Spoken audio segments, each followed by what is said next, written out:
the desert of the Arabian Peninsula. Landscapes about as far removed from cycling's traditional European heartland as the mind can conjure.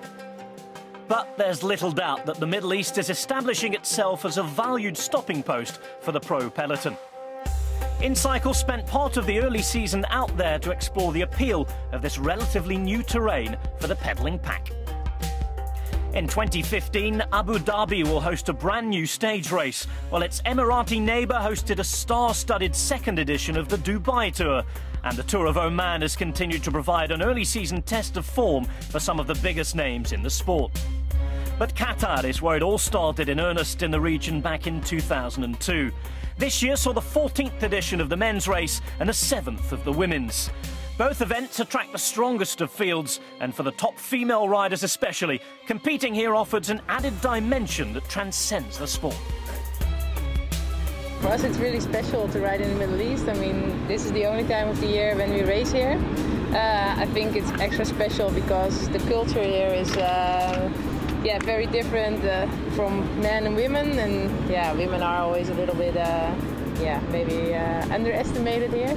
So it's great that we can show what women can do here, I think, and it's special to ride in the Middle East.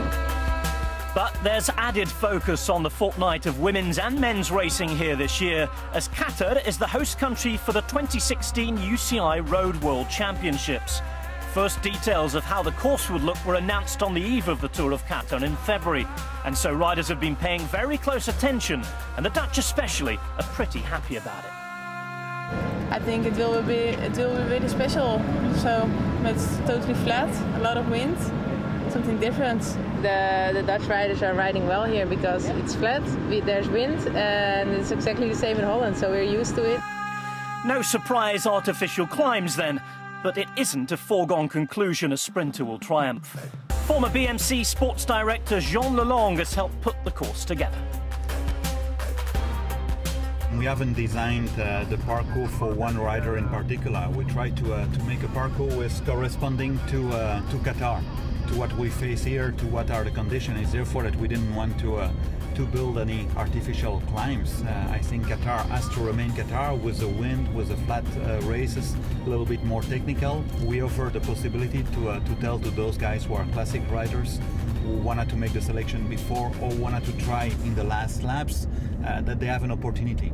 And then we have also the opportunity to say to the sprinters, you have a big opportunity because we have a sprinters world championships every 5 or 6 years. It's virtually impossible to travel around Qatar and not see its new sporting infrastructure springing up. The Football World Cup in 2022 is the major, if somewhat controversial, project. But what of the cycling legacy in the region from these events? There is a Gulf organization, and they organize together also the Tour of the Gulf with different stages in every of those countries. There is more and more races and championships. There is a Gulf Championships, Arabic Championships also. So of course there is cooperation between the national federation, and this is normal. We are driving to the same way, looking to develop the cycling abilities of all those people, and more there will be competition against the countries. Better it will be, and for Qatar and for the other country, because at least we can organize a lot of competitions. It may be some time before we see a rider from one of the Gulf states making it to the top.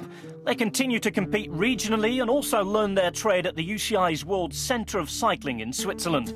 But Lalonde is adamant that globalization is healthy.